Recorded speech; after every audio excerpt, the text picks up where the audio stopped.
The call came at 11:47 p.m., not the hour for accidents or apologies, the hour for truths people try to bury. Her voice was calm, too calm, like she'd rehearsed it. "Don't wait up, I'm with Claire." I stared at the ceiling, phone pressed to my ear, and let the silence stretch until she asked, "Are you still there?" I was, listening to the lie slide past her teeth. Claire had called me 2 hours earlier. She was in Chicago for a conference. My wife had forgotten her script. My chest didn't tighten, my hands didn't shake. I only said, "Drive safe." And then the line went dead. The room grew larger around me, shadows breathing.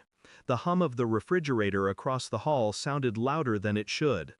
I lay back and closed my eyes, not to sleep, but to sharpen. It wasn't the first lie. Little fractures had formed months earlier. A perfume I didn't recognize. A laugh too bright at the wrong text. The way she angled her phone slightly away, not enough to draw suspicion, unless you lived inside the details as I did. Denial was easy at first. Marriage teaches you to look away, to preserve the illusion because it's cleaner than dismantling the whole machine. But illusions rot. I started noticing patterns. Work late nights that ended with damp hair, not from an office shower. Sudden silences when I entered the room. She still kissed me goodnight, but it was mechanical, something she did out of obligation, like setting the alarm.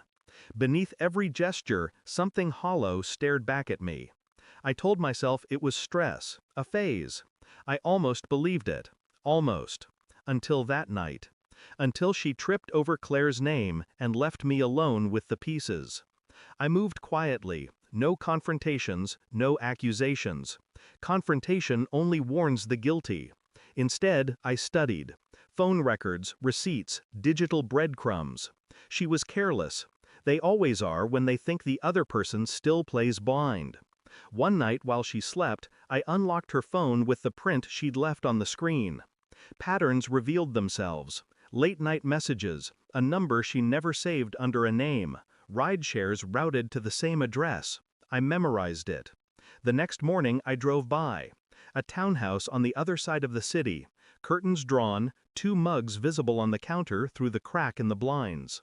I didn't knock. I didn't need to. I ordered a DNA test kit, quiet as a whisper. Our son? Hers? Mine? Ours? I wanted truth stripped of sentiment. When the envelope arrived, I took the sample like a surgeon, precise, detached. Sent it back without ceremony.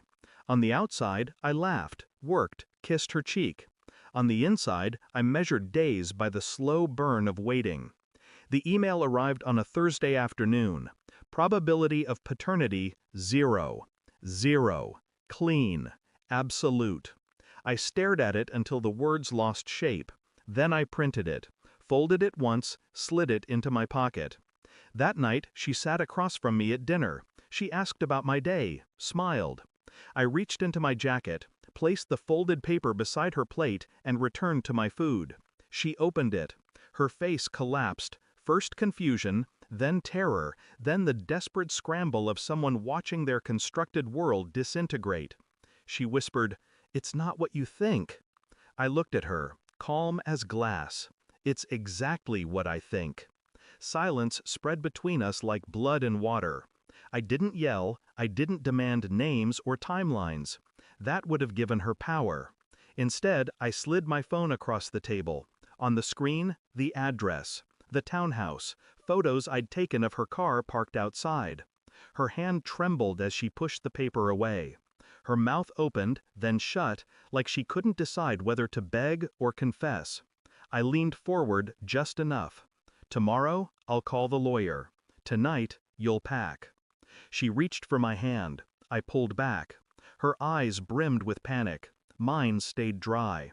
When the door closed behind her, the house exhaled. I walked through each room slowly, touching nothing, listening to the silence reclaim what had been stolen. No pity rose in me, no grief, only clarity.